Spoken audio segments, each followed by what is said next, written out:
Dans cette vidéo, nous continuons la correction de la quatrième série d'algèbre 2. On est arrivé à l'exercice numéro 6. Dans cet exercice, on cherche à calculer dimension de vecteur de f en utilisant les déterminants. Avant de calculer dimension de vecteur de f, je fais un petit rappel. Tout d'abord, dimension de vecteur de f, c'est égal à le rang de f. Et c'est égal le rang de la matrice M associée. Alors, par exemple, soit f un sous-espace vectoriel de E, engendré par la famille V1, V2 jusqu'à Vn, et soit B, la base canonique de E. B, c'est égal à B1, B2 jusqu'à Bn. Pour écrire la matrice M associée à la famille F, qu'est-ce qu'on fait? On met ici les vecteurs de F, de la famille F, donc V1, V2 jusqu'à Vn. Et ici, je pose les vecteurs de la base B, donc B1, B2 jusqu'à Bn. Après, j'essaye de trouver une relation entre V1 et B1, B2 et Bn. C'est-à-dire V1, c'est égal à quoi en fonction de B1, B2 et Bn. On prend un exemple. Voilà, si par exemple V1 est égal à alpha 1 fois B1 plus bêta 1 fois B2 plus jusqu'à delta 1 fois Bn. Et V2 c'est égal à alpha 2 B1 plus bêta 2 B2 plus jusqu'à delta 2 Bn. Et ainsi de suite jusqu'à Vn. Vn c'est égal à alpha n B1 plus bêta n B2 plus jusqu'à delta n Bn. Alors, la matrice M qui va m'aider pour déterminer dimension de f, cette dimension de vecteur de f, c'est égal à la matrice suivante. Je pose ici V1, V2 jusqu'à Vn. Et je pose ici les vecteurs B1, B2 jusqu'à Bn. Alors, je fais comme ça. V1, c'est égal à quoi en fonction de B1 jusqu'à Bn? Pour avoir V1, j'ai multiplié B1 par alpha. Alors, je pose ici alpha. Voilà, alpha 1. C'est alpha 1, alpha 1. Je passe. Pour avoir V1, j'ai multiplié B2 par bêta 1. Donc, je pose ici, dans V1, on a multiplié B2 par bêta 1. Voilà, je pose bêta 1. Et ainsi de suite. Dans V1, j'ai multiplié Bn par quoi? J'ai multiplié Bn par delta 1. Donc, je pose ici delta 1. Et ainsi de suite. Comme ça, je construis la première colonne de la matrice. Et je passe à V2. V2, c'est égal à alpha 2 fois B1, bêta 2 fois B2, en arrivant jusqu'à delta 2 fois Bn.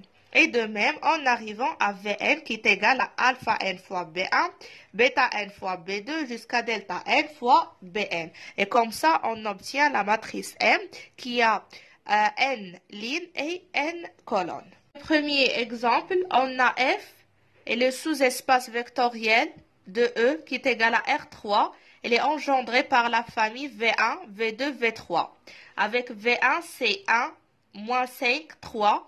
V2 c'est égal 3, 2, moins 4, et V3 c'est égal à 5, moins 8, 2. Alors la base canonique de E, c'est-à-dire de R3, c'est égal à quoi? C'est égal à E1, E2, E3. Avec E1 c'est 1, 0, 0, E2 c'est 0, 1, 0, E3 c'est 0, 0, 0. Alors pour déterminer le rang de la dimension de vecteur de f, on doit déterminer le rang de f. Or, le rang de f, c'est égal à le rang de la matrice M associée à cette famille. Alors, on fait comme ici, on essaye d'écrire V1 en fonction de la base canonique ainsi que V2 et V3. Alors, on remarque que V1, c'est égal à E1 moins 5 E2 plus 3 E3. Et V2, c'est égal à 3 E1 plus 2 E2 moins 4 E3. Et V3, c'est égal à 5 E1 moins 8 E2. Et ici, c'est plus 2 E3. Donc, il y a une relation qui lie entre V1, V2, V3 et la base canonique de R3. Alors maintenant, on peut passer pour écrire la matrice associée, la matrice M. Voilà la matrice M J'écris ici V1, V2, V3 et ici c'est E1, E2, E3. Alors pour obtenir V1, j'ai multiplié E1 par 1, E2 par moins 5 et E3 par 3. Pour obtenir V2, j'ai multiplié E1 par 3, E2 par 2 et E3 par moins 4. Pour obtenir V3, j'ai multiplié E1 par 5, E2 par moins 8 et E3 par 2.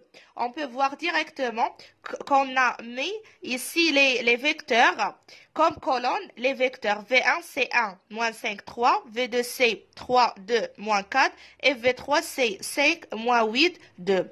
Ici c'est juste une explication bien détaillée, mais si vous pouvez ou bien vous êtes capable de remarquer ça directement, vous pouvez directement poser les vecteurs sous forme des colonnes de la matrice.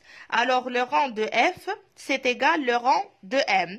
Avec M, c'est cette matrice. Pour déterminer le rang de cette matrice à l'aide des déterminants, parce que dans l'énoncé de l'exercice, c'est de déterminer ou bien calculer dimension de F en utilisant les déterminants.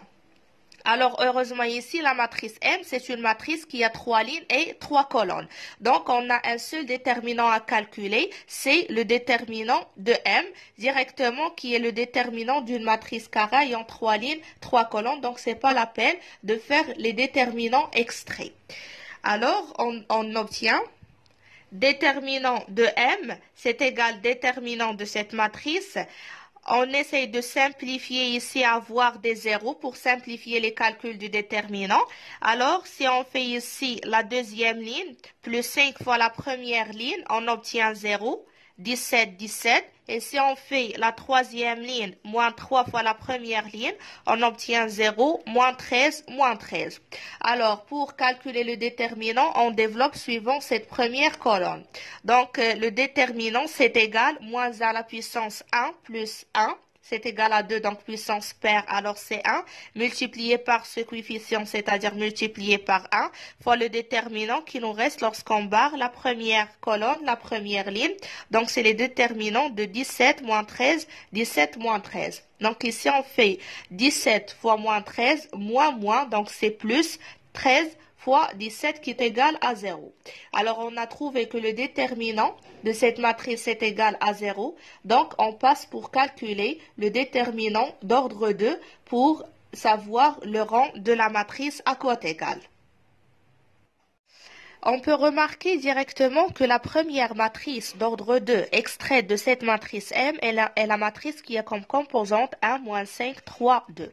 Or, le déterminant de cette matrice est égal à 1 fois 2 moins 5 fois 3, c'est égal à 17.